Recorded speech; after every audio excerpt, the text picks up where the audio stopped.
Viewers, आज की video में हम डिस्कस करेंगे चार्ल्स लैम्ब का एक बहुत ही इंटरेस्टिंग एसे जिसका टाइटल है पुअर रिलेशंस। सबसे पहले हम चार्ल्स लैम्ब को जान लेते हैं कि वो कौन थे, उनकी बायोग्राफी को डिस्कस कर लेते हैं, फिर हम एसे को डिस्कस करेंगे। चार्ल्स लैम्ब 1775 में लंदन में पैदा हुए और अपनी early education Christ hospital school से रिसीव की, जहां वो एस.टी. कॉलरिज जैसे राइटर्स के बहुत अच्छे दोस्त भी बन गए थे और उनकी ये दोस्ती लाइफ टाइम रही। लैम्ब की एक सिस्टर थी जिसका नाम था मैरी। मैरी ज़हनी तौर पे बीमार थी, यानी मेंटली इल थी। 1796 में उसने मैडनेस में अपनी मदर को किल कर दिया, यानी अपनी माँ को मार दिया। और जब चार्ल्स लैम्ब घर आया तो उसने देखा कि मर्डर हो चुका था। इसके बाद लैम्ब ने अपनी बहन मैरी का ख्याल रखना शुरू कर दिया, बहुत लव और लॉयल्टी के साथ उसका ख्याल रखा और लैम्ब ने सारी ज़िंदगी शादी भी नहीं की थी। लैम्ब ईस्ट इंडिया हाउस में एज अ क्लर्क काम करते थे। अपनी इस रेगुलर जॉब के साथ साथ लैम्ब को लिखना भी बहुत पसंद था, इसलिए फारिग टाइम में वो लिखा करते थे। ये अपने एसेस की वजह से बहुत मशहूर हैं। इनका फेमस वर्क है essays of Elia. Elia Charles Lamb का पेन नेम है। इसके अलावा उन्होंने अपनी सिस्टर मैरी के साथ मिलकर एक वर्क लिखा जिसका नाम है टेल्स फ्रॉम शेक्सपियर। इसमें उन्होंने शेक्सपियर के प्लेस को सिंपल लैंग्वेज में लिखा ताकि वो आम लोगों की समझ में भी आ सकें। चार्ल्स लैम्ब के एसेस इनके यूनिक स्टाइल की वजह से बहुत फेमस हैं। ये बहुत ह्यूमरस यानी फनी वे में लिखते थे। एवरीडे लाइफ और स्ट्रगल्स को बयान करते थे जिससे रीडर आसानी से रिलेट कर पाता है। 1834 में इनकी डेथ हो गई। इनके वर्क्स आज भी पढ़े जाते हैं और लाखों लोग पसंद करते हैं। तो चलिए अब हम अपना एसे स्टार्ट करते हैं जिसका टाइटल है पुअर रिलेशंस। ये एसे उनकी collection the essays of Elia में शामिल है। इस एसे में चार्ल्स लैम्ब बहुत मज़ाहिया अंदाज में गरीब रिश्तेदारों को क्रिटिसाइज करते हैं, उनका मजाक उड़ाते हैं। चार्ल्स लैम्ब इस एसे के पहले पैराग्राफ में कहते हैं कि एक गरीब रिश्तेदार दुनिया की सबसे इररेलेवेंट चीज़ है जो खुशी की बजाय तकलीफ की वजह बनते हैं। एक साए की तरह चिपक जाते हैं और पीछा नहीं छोड़ते। ये एक ऐसी याद होते हैं जो हम भूलना चाहते हैं लेकिन भूल नहीं पाते।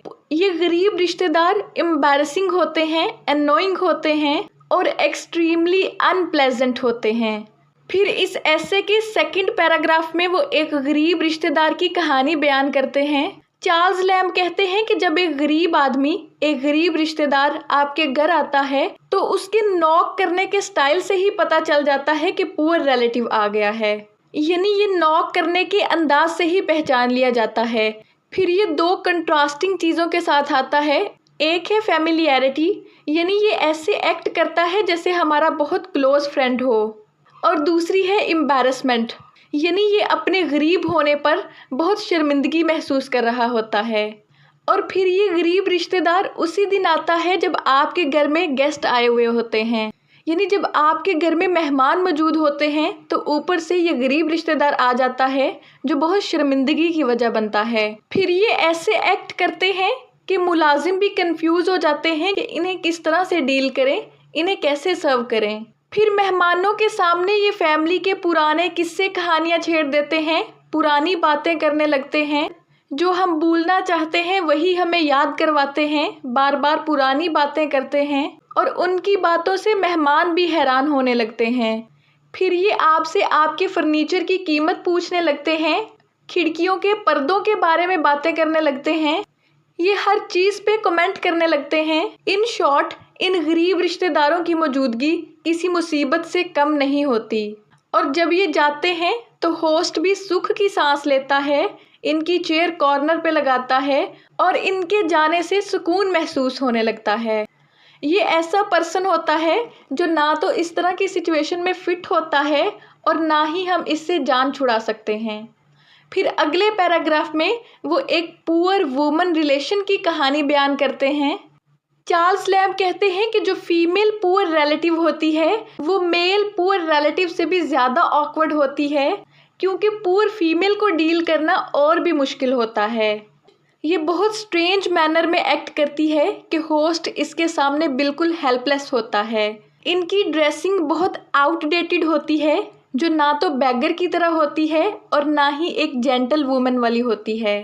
अपने पुअर स्टेटस के बावजूद ये बहुत मॉडेस्ट बनने की कोशिश कर रही होती हैं और ये ऐसे एक्ट करती हैं कि घर के मुलाजमों से भी लोअर रैंक की लगती हैं। फिर अगले पैराग्राफ में चार्ल्स लैम्ब मिस्टर डब्ल्यू की कहानी सुनाते हैं और इसे जॉन वैनब्रा के एक कैरेक्टर से रिलेट करते हैं जिसका नाम है रिचर्ड एमलेट।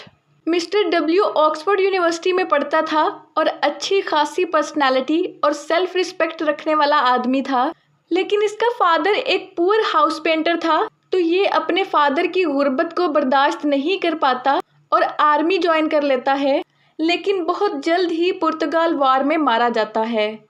और हमने देखा कि किस तरह ऐसे की टोन शिफ्ट होती है, कॉमिक से ट्रेजिक हो जाती है जब मिस्टर डब्ल्यू पुर्तगाल वार में मर जाता है, क्योंकि वो अपनी पॉवर्टी को बर्दाश्त नहीं कर पाया था। फिर आखिर में चार्ल्स लैम्ब अपने फादर के एक पुअर फ्रेंड की स्टोरी सुनाते हैं जिन्हें वो हर सैटरडे डिनर पे बुलाया करते थे। ये एक ओल्ड जेंटलमैन था। ये साफ सुथरे कपड़े पहनता था जो ब्लैक कलर के होते थे। ये इस तरह नीटली ड्रेस्ड होता था कि लैम्ब इसको एक रिच मैन समझता था। एक दिन लैम्ब की आंट इस पुअर फ्रेंड की इंसल्ट करती है, इसे दोबारा खाना लेने को कहती है कि दोबारा खाना ले लो, तुम्हें रोज रोज ये खाना कहाँ मिलता होगा, तुम रोज रोज ये खाना कहाँ खाते होगे, इसलिए और खा लो। उस गरीब आदमी को ये बुरा लगता है। वो मौके पर तो कुछ नहीं कहता, लेकिन बाद में लैम्ब की आंट को बता देता है कि वो बहुत आउटडेटेड है। जल्द ही ये गरीब आदमी मर जाता है, लेकिन ये इतने पैसे छोड़कर मरा था कि इसका फ्यूनरल अच्छी तरह से हो सके, ताकि मरने के बाद ये किसी का मकरूज ना हो। चार्ल्स लैम्ब ने पूरे ऐसे को बहुत ही मज़ाहिया अंदाज में लिखा है, यानी ह्यूमरस वे में लिखा है, लेकिन इसमें इमोशनल डेप्थ भी ऐड की है कि इंसान चाहे कितना भी गरीब क्यों ना हो, सेल्फ रिस्पेक्ट और डिग्निटी को हमेशा रखना चाहिए। व्यूअर्स, आज की वीडियो में बस इतना ही। उम्मीद करती हूँ आपको समझ में आया होगा। Thank you so much for watching.